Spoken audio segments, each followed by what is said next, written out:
Welcome to the VA Today pod and videocast with your host, Gail Alexander, a podcast about VAs, for VAs, and businesses looking for the right VA to help to start grow their business. Find the right VA today and visit VA Today on YouTube and ava-ni.com to find out more about VAs and what they can do for you, and get in touch with the virtual assistants you need today.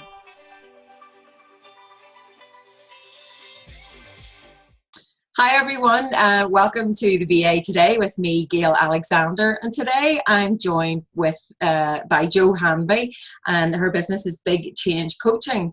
So welcome along, Jo. Thanks very much for joining me. Thanks for having me. You're very welcome.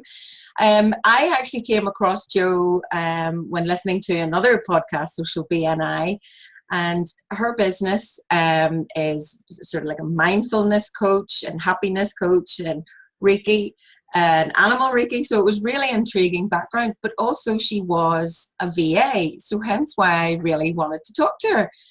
So Jo, I just wanted to ask you, how did your journey from VA to what you do now actually sort of come about? So I set up the virtual assistant, and it was actually more of a concierge business, and that was about 15, 16 years ago. It was based on the fact that I'd been working in the city really long hours and I never had time to do anything at all. So I thought the virtual concierge would be quite handy, and I was doing wedding planning as well and the virtual assistant, but people didn't really get how a virtual assistant could help them. Yeah. It was very, very new at the time, and I was getting more bookings doing the wedding planning and the kind of admin concierge stuff. But whilst I was trying to market the business, so obviously I had to set up, well, somebody did my website and I thought it was kind of rubbish.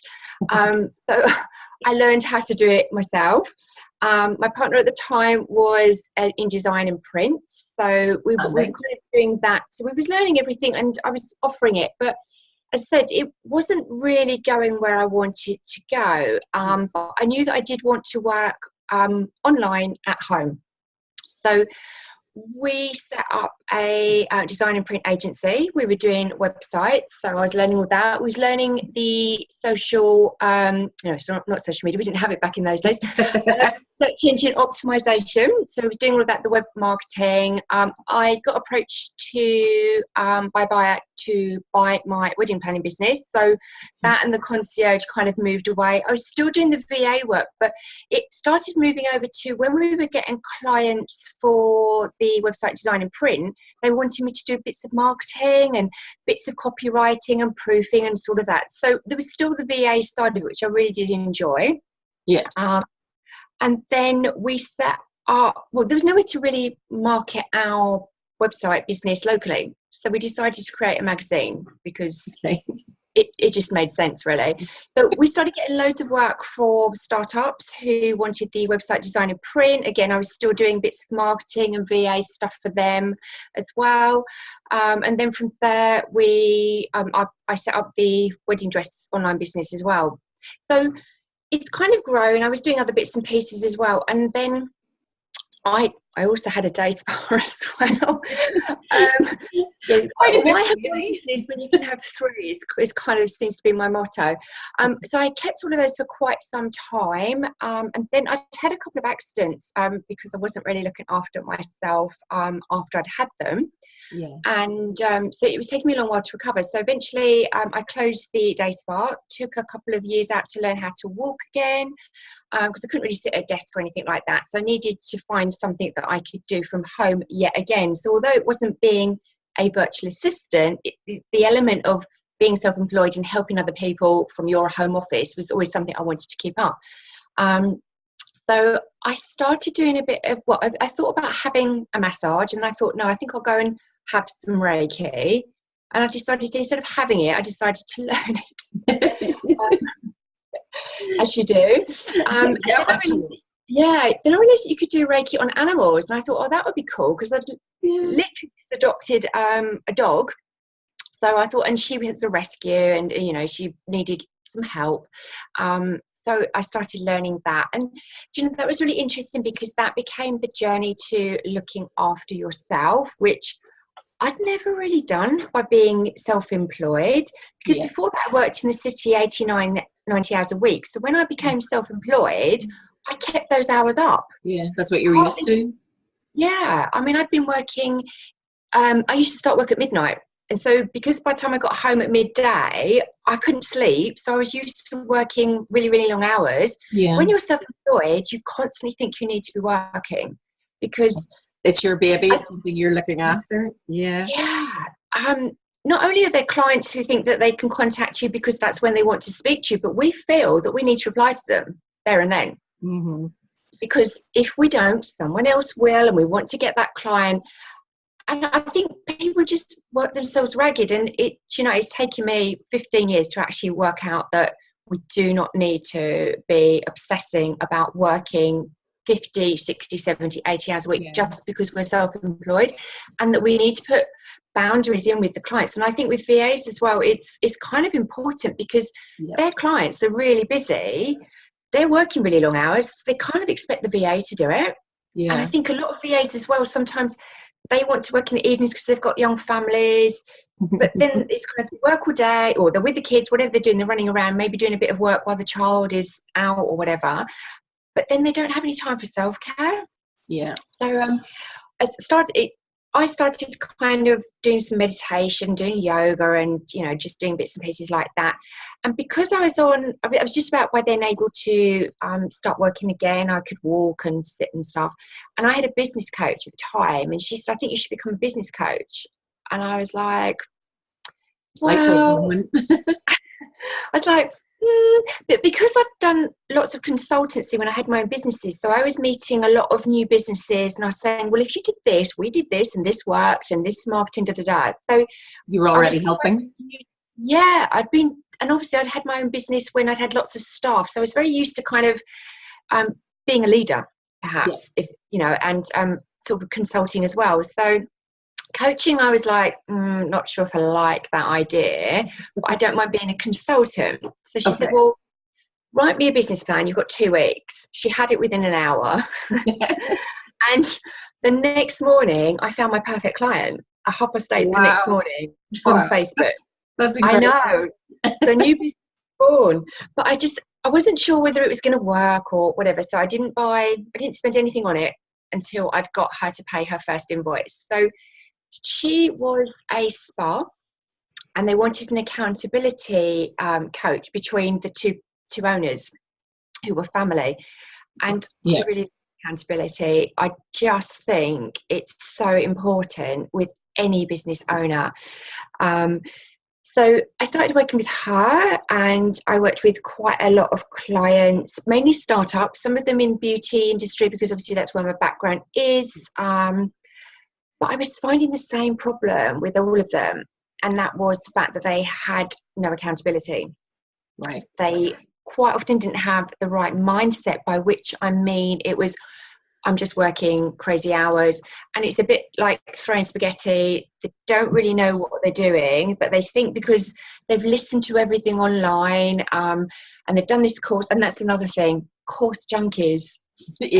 heard that mentioned. I could possibly be a little bit guilty of that sometimes. I'm the worst. I wrote a blog on one of my Facebook business pages, and I think at the time I had about 30 courses that I'd paid a lot of money for and I hadn't actually done, and that's without all the webinars, the free courses.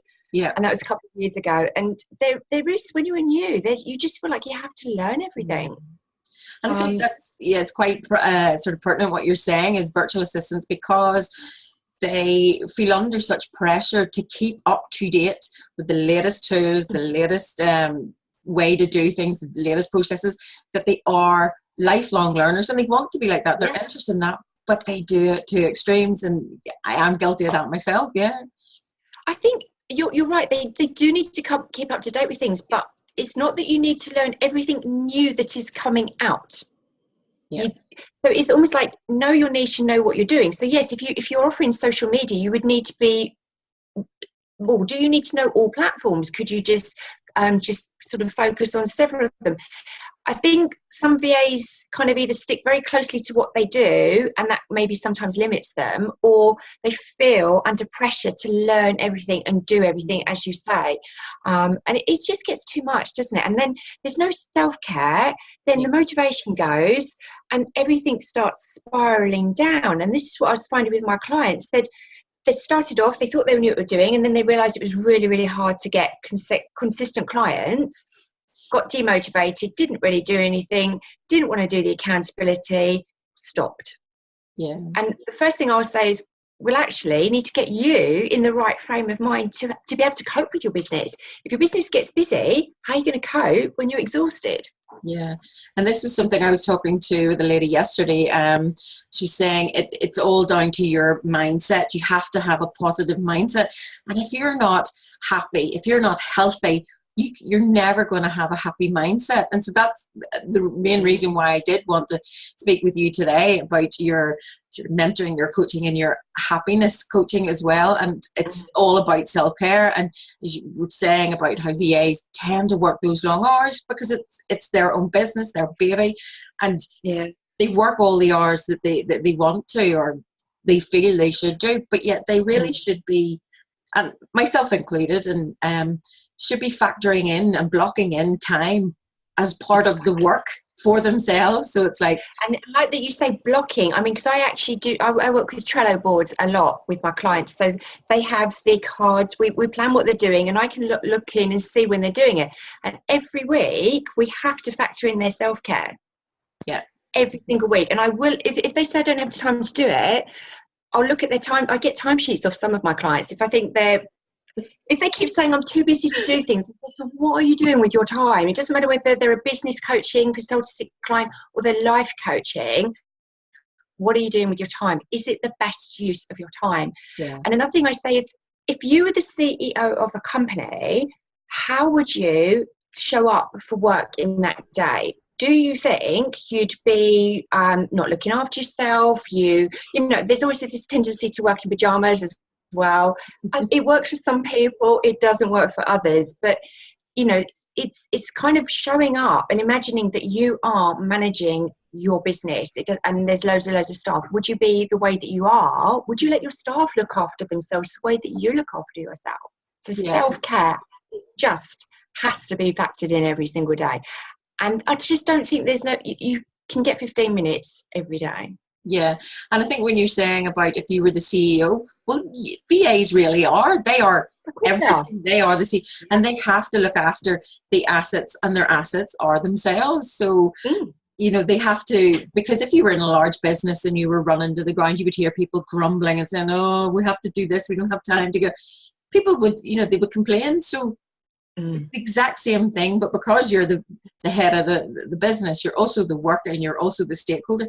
People kind of don't do that. They've so many hats, and that they forget, well, no, I'm the asset. I am the real reason why people are getting my services. It's because I give them the service that they want, but you're not going to be able to if you don't, you know, take care of yourself. And it's funny as well, because VAs, everything they do is on the clock for the client. Yeah. I guarantee that if they've got 3 or 4 hours when they're not got anything planned for a client, they won't say, right, I'm doing an hour of social media, I'm doing an hour of marketing. It'll all just be, I'm working, but they don't really, it's not necessarily productive, because it is so hard to keep the momentum and be constructive with what you're actually doing. You know, you just start looking at Facebook, I must watch that webinar because it looks really good, or oh look, I've just got this email about this and I need to look at that, and what about if I go on LinkedIn for 15 minutes and connect? That it just has to be really, really structured. And this, when it goes back to accountability, who's your accountability? There's not many people that can be accountable to maybe a CEO ongoing. When I run accountability programs, 3 weeks, and they all start going, oh, I haven't done this and I haven't done that because this happened. I said, okay, well, sometimes life happens. Yeah. What are you doing next week? I'm going to do that. It doesn't happen. No. Accountability buddy would be my number one tip, but the thing is with those, I've had several of them, you need to pay them. Yeah. Because nobody is really interested unless they've got the same motivation as you. It's really, really hard to get someone that will keep you accountable ongoing, that's unpaid. And so when you're talking about paid accountability partner, do you mean like a coach or a mentor or cheerleader? Well, mentors are normally, or it's perceived that they are someone who is further ahead than where you are, and they maybe you might do a swap, but you're not really paying them. A coach is someone that you would pay. So if a VA was getting a business coach, well, is it a coach they want, as in someone to help them bring the ideas from themselves? Do they want an accountability buddy, or do they want a business consultant that's actually going to go, hey, this is where you could take the business, what are your ideas, and work with you to do that and become your accountability buddy? I find when I've worked with coaches, there's not really much accountability. They go, okay, so what are you going to do? And you go, I'll do this. But if you don't, they go, oh, you didn't do this. There's not many people that actually come in and go, you said you're going to do it. What's stopping you? Yeah. It's just so easy to make excuses to yourself. Yeah, this is true. And it's like, you really do sometimes need a kick up the backside, that is, and as you say, it is somebody that generally you're going to pay because they're going to make sure they do it because it's their job as well. Yeah. So, and again, people need to look at it as an investment, because I think people forget, I don't want to pay that. I don't want to, give that out or whatever. But you're not. It's an investment in you. It's an investment in your business, and it is definitely worthwhile. And timesheets. So yes, you're going to be doing timesheets for your clients, but do a timesheet for you. Literally every half hour of the day, what are you doing? Yeah. If you could actually literally say for a whole month and put your timesheets, literally if you uploaded them, say even to your own Trello board, have you made the best use of your time? I would say a lot of people say probably not. No, they haven't. I guarantee no one can do that for a whole month. Yeah. And go, do you know what? I don't care who sees this. I know that I've done everything I should have done, could possibly do. I've seen it so many times. It just doesn't. 3 weeks, and that's when people are really, really good at it. So yeah, be your own accountability buddy if you can't afford to pay for one. Okay. And then so we were talking about, you were saying people do it for a certain length of time, and then because they're not maybe taking care of themselves, there's a lack of self-care, and it really affects their motivation. Yeah. And especially for somebody like a VA or even any sort of freelancer, motivation is going to be quite a difficult thing because they're working on their own. They don't necessarily have colleagues, or they don't necessarily get that sort of pat in the back that they necessarily need. What way do you think sort of freelancers and VAs can, get over that hurdle of real dips in motivation? Because I know the journey tends to be, for a business owner, is very up and down, and it can be very emotionally draining. Well, I think Trello is a really good tool for this, and I do work with my clients on this. So we have what we're doing for the month. We break it down to what we're doing for the week as well. But we always have a wins board. So each week they would celebrate what they've done. Yeah. So that will help keep the motivation up. It doesn't matter how small the win is. It just needs to be something, and there needs to be a reward as well. So I think acknowledging that you've done something, because everybody, if you've worked all week, even you've worked a week, there you go, that you have actually achieved something, and what's your reward for it? And you could maybe stagger your rewards, so they could be bigger or smaller depending on how you've done. Connections as well, swapsies. Can you swap something? Because I know obviously when you start in business, you haven't got money to spend on this or that. Swap something. Is there someone local that you can do some admin for? For instance, say spa therapist, massage therapist, find out who you can actually get on your side that you're helping, but they're also helping you. So you get further because on. You can use them a little bit as a sounding board as well, so there's your motivation, and it's a new friend as well, and you never know who they might actually know that needs your help as well. Yeah, and that's another point that I've talked a lot about with VAs, is because of the nature of the work tends to be very isolated. and you could find yourself suffering from severe isolation issues. Yeah. So it's really important to get out and network, even if it's virtually networking to start with, if you're really not confident or nervous. But you really need to get out there, just even for your own self-care, your mental well-being. So you're not talking to, as I say, the dog or the pictures of the wall, whatever. Well, pet therapy is something I do recommend for mindsets. But another thing that's happening more and more nowadays is there are places where you can go, depending on where you live, and you can hire like a hot desk for £15 to £25 for the whole day. And if you did that maybe even once a month, and that's when you go and write your blogs, but if you choose the space quite carefully, you'll probably find other people in there who are doing the same as you. So you can maybe, when you have shared areas where you have drinks and stuff, you can make new friends, you get a bit of social interaction, and again, you're promoting your business but without being seen to. Yeah. It's kind of a soft way to be doing it, as you say, making connections. You don't know.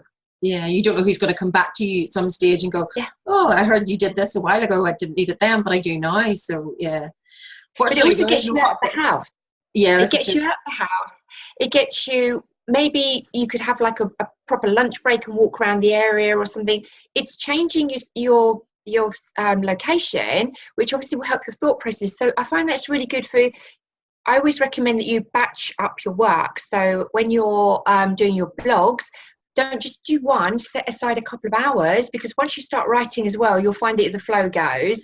And also batch up all your images as well. Don't just go and look for an image for one blog. Have a look around and just stockpile them so that you've always got images, so that you can just quickly chuck a blog together and you don't have to then spend half an hour looking for an image. So if you actually take a half day or even a day out of your business once a month, go and get really focused, but try and do it in an area where you're going to be talking to other people, likely to meet them. And I guarantee that £25 that you spend on hiring that desk that day will be worth it. It'll be so productive. Yeah. It not only will you actually get work done, but for your mindset and motivation as well.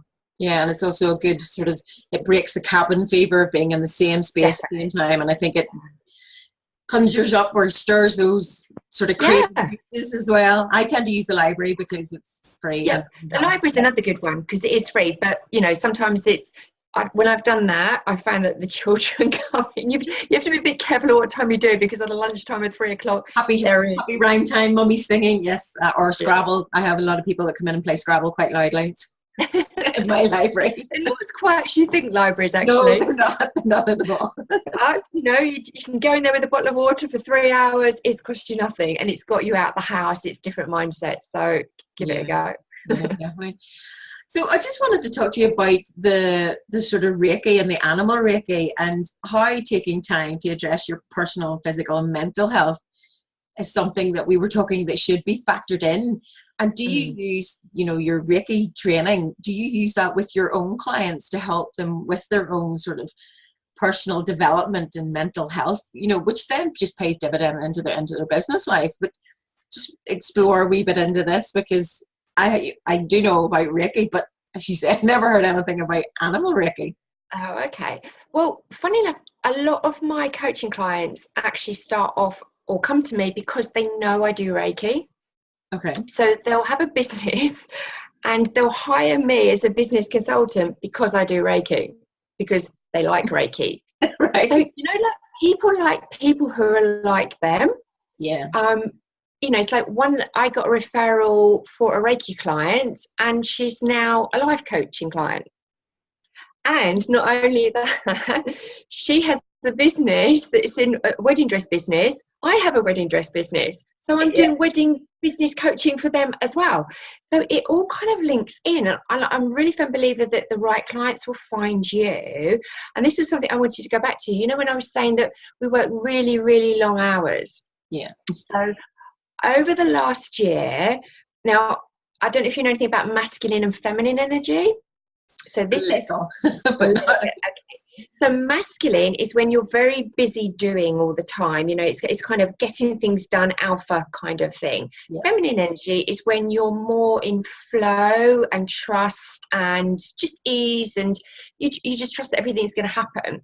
Now, you might have guessed, I'm very much alpha and masculine energy. So for an accountability coach, of course I am, like I've got businesses coming out of my ears, of course I'm very masculine. So when it was like, you need to work in your feminine, Jo, I was like, what? I can't do it. I just cannot do it.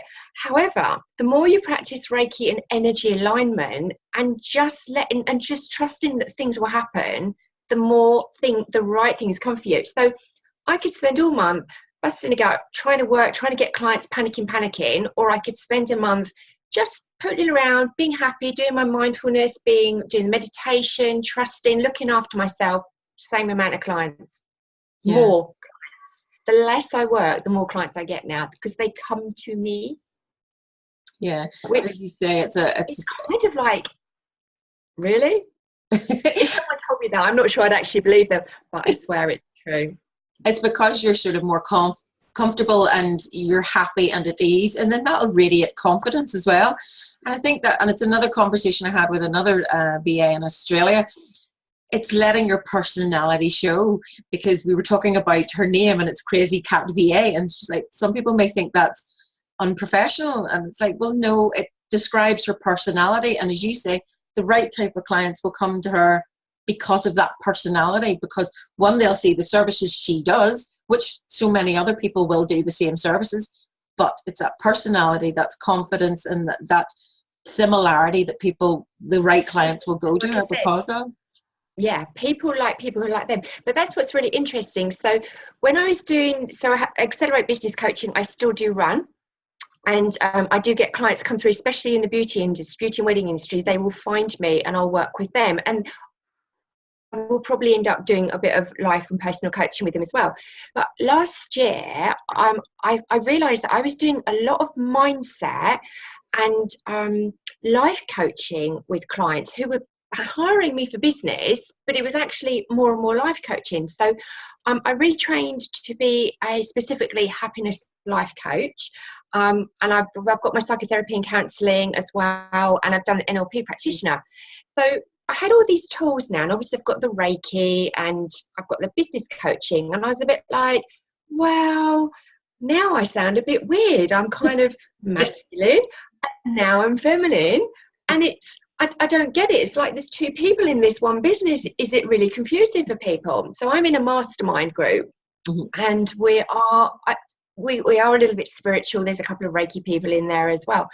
And I didn't really know what to do and how to brand. I knew that I kind of wanted to help people. That was always very much my driving, helping people be happy in their business and or their personal life. Yeah. But another thing that was happening with my business clients was I was just knowing things. So I was going, I feel this for you, or I think this would be a great idea. And they'd be like, how did you know that? I went, I don't know. I just felt I had to tell you. and I was kind of, they didn't mind. And I was like, oh, this is really strange. And I said this to the group, and I started practicing on them. And they'd say something, and I go, I feel that I need to say this to you. And they'd be like, this is so right. And after a while, they just went, Jo, you have to make a decision. Are you going to be like this or like that? And I said, well, I'm not really an intuitive coach. And they're like, you are. And I said, but if I say I'm an intuitive life coach, everyone's going to be, oh, that's a bit weird. How can she be? I want someone that's actually very sensible and can guide me and da-da-da-da. So I said, do you know what? I'm just going to say it. So I am an intuitive happiness life coach, but I can pull the intuitive bit as needed. So on my website, it would say, I quite often end a happiness life coaching session with a card pull if the client wants. Yeah. And a lot of people, if you actually say, would you like me to do a card? They're kind of like, yeah, right then, or yes, please. And the card will be very pertinent to what we've talked about. And they're like, oh. Pretty good. And it just brings it. And I said, well, this is what I mean about being in alignment with what you do and getting your energy to be in flow and to let your creativity come out, so that working in your business is easier and you're actually knowing where to go. Yeah. It's a lot about alignment. And this is where I think the Reiki was the start of this for me, about becoming in alignment with who I really am. So I just say, well, I do have two sides of me. There is the kind of, yes, accountability, and there is the flowing, feminine, but I can switch onto either hat as suits the client. Yeah. So it works really well. Yes, it's an all-encompassing kind of coaching session. It's like for business as well as personal, because they're interlinked. You know, you bring yourself into the business, especially for, you know, entrepreneurs. Their business is their life, and their life is their business. But they do need to remember to take that time, as you say, to make sure that they're happy and they're aligned with everything that goes on with themselves. Otherwise, it's just not going to work out. No. In the whole grand scheme of things, I guess. Yeah, so I say that I work to get the mind, body, soul, and energy in alignment. Because normally we would say, we want to get the mind, body, and soul. Yeah. Well, your energy is part of that. Yeah. Your energy is so important. You know, so that's something. So I kind of work with people that are a bit spiritually inclined, and that means whatever it means to you.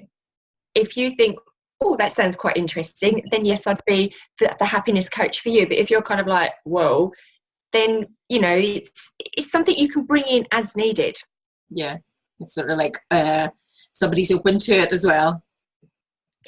Yeah. It's a bit accepting to it, and it is something great that if you're open. And I think the older you get, this don't want to sound ageist, and I think that the older you get, the more open you are to things. The likes of yoga and mindfulness, and taking the time to be mindful of you, your body, your surroundings, and everything is, I think, a very useful tool, and it's something that should be factored in to your working day, or if you can't, your working week at least, because then you can at least take review of what you've done. And again, it goes back to that sort of, you know, at the end of the week, your wins board, and making sure that you celebrate the success, because it is so hard, you know, setting up your own business. And also the motivation as well. You know, I help people, so when something isn't going good, I'll help them get over it, so that where the knock might have set you right back, it's less and less. And this is kind of like working with the mindset and the motivation. So there's a lot around that as well. So if your energy is right, you'll deal with things right, and you know, life will be calmer, and you know, we all kind of want a calm life and so that things will stress you out less. Yeah, well, this is true, definitely. Don't know how much that's easy with 2 kids running around, but less stressful. You can do Reiki on children. You need to get them to lie still first. I need that. My son has ants in his pants. He literally cannot sit still. He does not sit on a chair when he eats his dinner. But you know, mindfulness for children is something they're doing in schools, and I think the detention rate has gone down with the schools that have the meditation in. Yeah, I've seen that and I've read that. It's getting them to calm down. They have yoga, don't they, now? Yeah, I seriously think that my eldest needs that. He's just so full of energy. But yeah. So I think, if a VA was to sort of start off a business, how should they go about sort of maybe starting off on the right foot, making sure that they've got their business going, their business plan, but also looking after their self-care? What would you suggest is a good way to start off so that you have a good footing from, you know, then on, to make sure your life and your mind, body, soul, and energy have the best start, basically? Okay, so if we do this from a kind of happiness and alignment side rather than a business plan, I think structure is important, and I know a lot of people don't really like structure, but I think it's something you do need to have an idea of what you are doing. And like you say, so if you put something in your schedule, it's far more likely to happen. And I know, as I said, people will rebel against saying, oh, I can't do that. So I just get people to normally we go from 8 till 8 because people work different hours. So I would say, if can you book in an hour of self-care every day? And they might say, well, absolutely no way on Monday because I'm out an exhibition or whatever. But so move it to another slot that week. So if you know what you're doing constantly and prioritizing, so you could always use the kind of ABC. Is it urgent? Is it important? Is it something I'd like to do? And the ditch or delegate. I know obviously you can't necessarily delegate if you're a VA, but perhaps you can. Sometimes. Does it need to be done? So you could use yes, I would delegate it to an assistant if I had one, but how important is it? I don't have an assistant. Is it really important?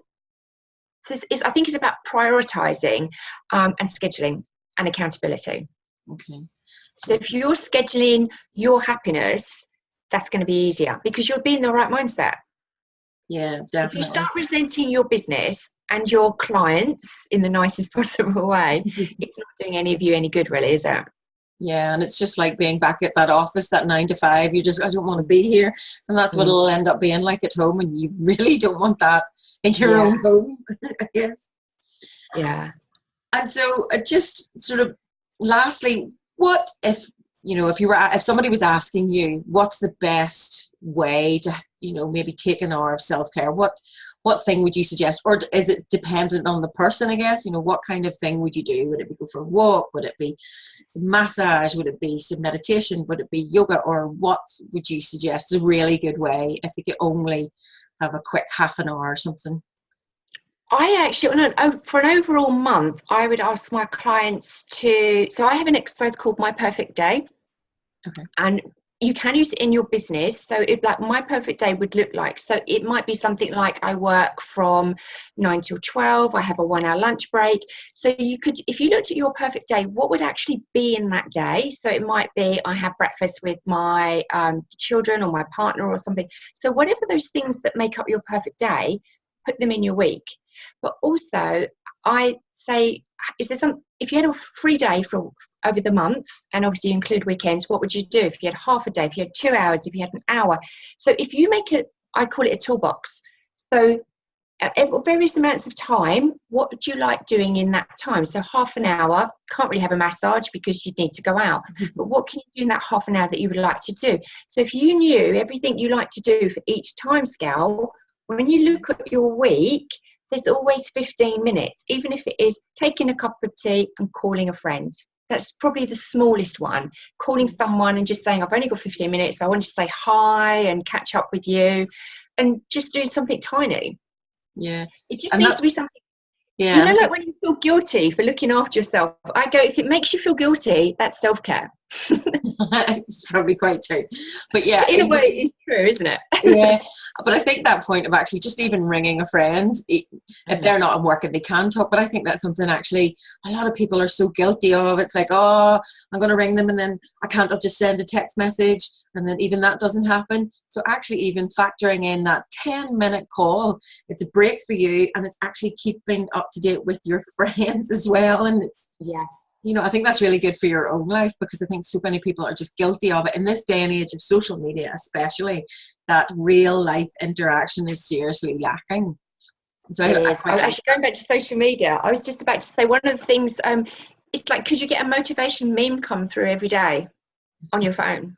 Oh, and also the gratitude journal. I'm a big fan of gratitude. So that, like you have the gratitude app where you do your gratitude in the morning and the evening. So that is an exercise that you just sit outside, take a photo of the nature around you and do your gratitude journal. That's 2 minutes.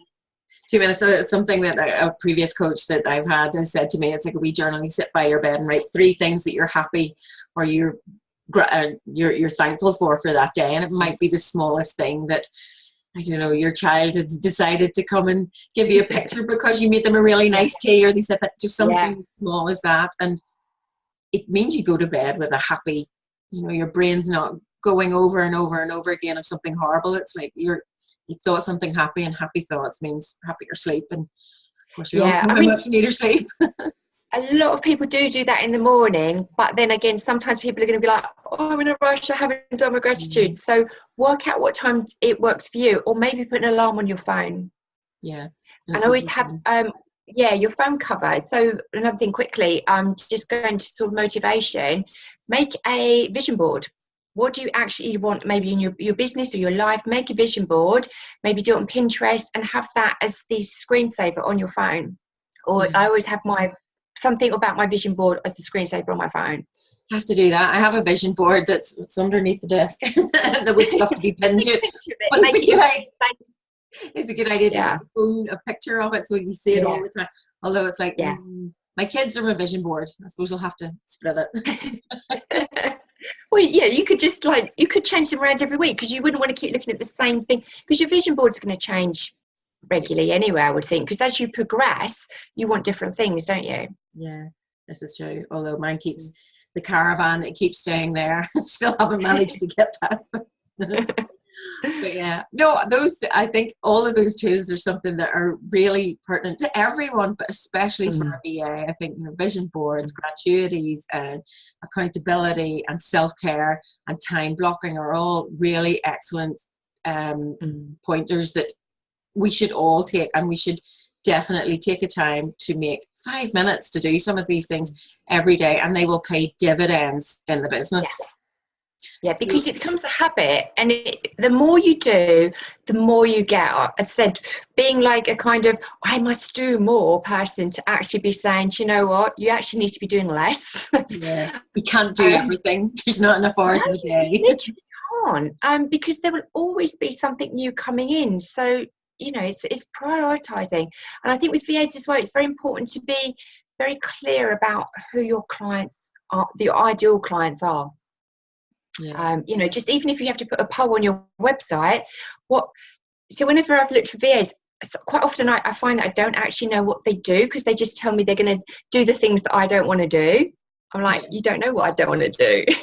You don't know what I don't have time for. So if you had something like a poll on your website, do you need help with this, and this?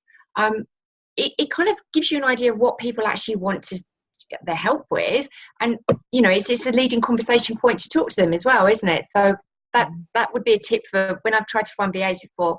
I don't really quite often understand what they're doing, so it'd be really, really good if they kind of preempted and maybe just like do a poll or something. So or just put on, this is what I do in case studies. I worked with this client, and she hired me for 3 hours, and this is what I did in that time, because obviously VAs like to get block you, don't they, for like 10 hours a month or whatever. But for me, as a busy person, I go 10 hours a month.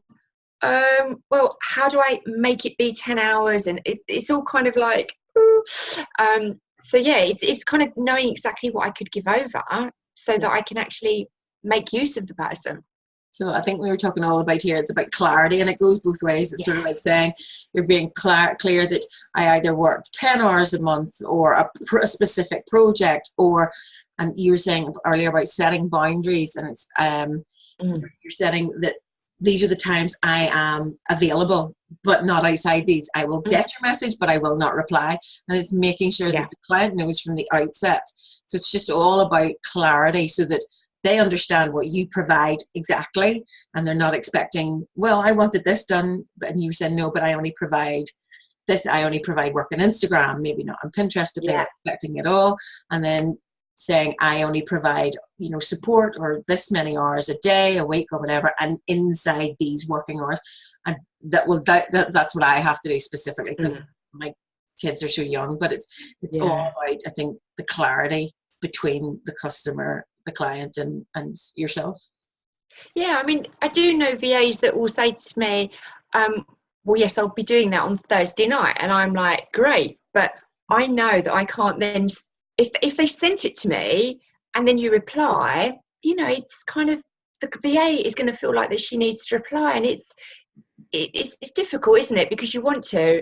I think we're all guilty of it. And I got a client inquiry the other day, and the only day I could fit her in to talk to her for the initial thing was on Sunday, and I was like, you're so naughty, Jo. What, you're not supposed to do this anyway. So I spoke to her, and she again, she said she was drawn to working with me, and it turned out that I was the person that replied to her quickest. So her email originally came in at 10:30 one evening, and yes, obviously I was just switching off. I wasn't working, I was just switching off, and I was desperate to reply to it, because I remember when I was in the office, like 15 years ago, and you had to reply to your boss immediately. So I was like, no, I will do that in the morning first thing, and I was the first person to reply to her. So you kind of, she liked that, but the fine line was, I would have got the same inquiry whether I applied at 10:30 at night or 8:30 the next morning. So the clients will wait for you. Yeah. And if they don't, well, then maybe they're not worth it. Exactly. Sometimes. And that's another thing when you're a new VA. You don't want to say no to a client, do you? It's really, really hard to sack a client. Yeah. Sometimes it is worth it. Sometimes it is worth it. You're more important. Your health is your wealth, as they say. So I think too. So I think finally, if there's one piece of advice that you would have, and not necessarily for a VA, but for like a solopreneur, an entrepreneur, what is that main piece of advice for somebody starting out on this scary, happy, up and down journey? What piece of advice, as a very successful multiple business owner yourself, what piece of advice would you give? Nowadays, I would say get an accountability buddy. Okay. You will get a lot more done. You just will. Okay. And if you can't pay for one and you can't find a reliable Swapsy one, then just make Trello your accountability buddy. Put reminders on your phone, just get things done, and prioritize and be effective. Okay. Prioritize. Yeah, I need to do that more. Well, Jo, thank you so much for taking time to talk to us today and giving us so much advice. It's been really helpful for me. And good.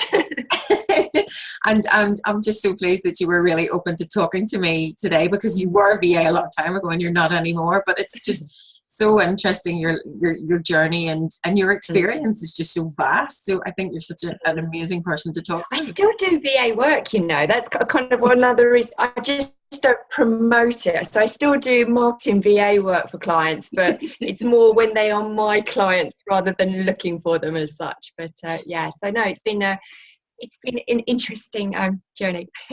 It's definitely one of the more interesting ones. But and I think definitely you need to take time to make sure self-care, because you're just such a busy lady. Didn't I say, like, can we do a little bit earlier? See, ages ago I'd have gone, yeah, no, that's fine, whatever time is fine. But I was kind of like, it's a little bit later than that. This week I'm actually on, we stop work at 8 o'clock. I've got all my clients stopping work by 8 o'clock. So I have a few calls like this in the evening, but sure, it's only for this project. But anyway, but no, thank you so much for taking time to talk to me, and I really appreciate that. And you never know, I may come to you for more happiness life prioritizing pick up the arse accountability coaching. Cool. Okay, thank you so much. Thanks very much, and I'll talk to you soon. Bye.